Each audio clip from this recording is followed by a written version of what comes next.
ராமராமா, வெள்ளிக்கிழமை பிருகுவாசரா, மே மாதம் 15ஆம் தேதி, பராபவ வருஷம் வைகாசி மாதம் 1ஆம் தேதி, திரையோதசி திதி கார்த்தால 6:29 வரை, பின்பு சதுர்தசி திதி, அஸ்வினி நட்சத்திரம், ஆயுஷ்மான யோக, வணிஜகரணம், பின்பு பத்ராகரணம்.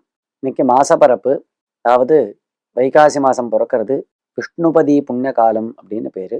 ராகு காலம் கார்த்தால 10:30 மணியிலிருந்து 12 மணி வரை, யமகண்டம் மத்தியானம் 3 மணியிலிருந்து 4:30 மணி வரை.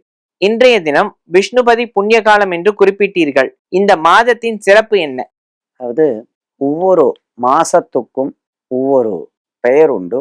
இது ரிஷப மாசம், வைகாசி மாசத்துக்கு ரிஷப மாசம்னு பேரு. இந்த மாச பிறப்பு அப்படின்னா என்னது அப்படின்னா, சூரியன் ஒரு ராசியிலிருந்து இன்னொரு ராசிக்கு போறது தான் மாசப்பிறப்புன்னு, சங்கிரமணம்னு நாம் சொல்றோம். மேஷராசியிலிருந்து ரிஷபராசிக்கு போறார்.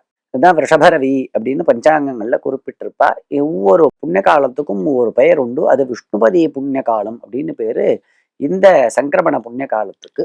இந்த சங்கிரமண சமயத்துல எல்லாரும் குளிக்கணும் அப்படின்னு சொல்லப்பட்டிருக்கு. இந்த மாசம், அதாவது வைகாசி மாசம் 15ஆம் தேதி கார்த்தால 6:48 பிறக்கிறது.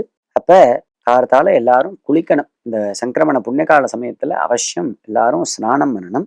பித்திருக்களுக்கு தர்ப்பணம் பண்ண வேண்டியவா தர்ப்பணம் பண்ணணும். மற்றும் அஸ்வினி நட்சத்திரம், மகா நட்சத்திரம், மூல நட்சத்திரம், இந்த 3 நட்சத்திரத்துல பிறந்தவா பரிகாரம் பண்ணிக்கணும்.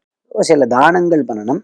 வஸ்திர தானம் பண்றது ரொம்ப விசேஷமாக சொல்லப்பட்டிருக்கு. இந்த சங்கிரமண விஷ்ணுபதி சங்கிரமண புண்ணிய காலத்துல, விஷ்ணுபதி சம்ஞக ரிஷபரவி சங்கிரமண புண்ணிய காலம் அப்படின்னு இதுக்கு பெயர். ராமராமா.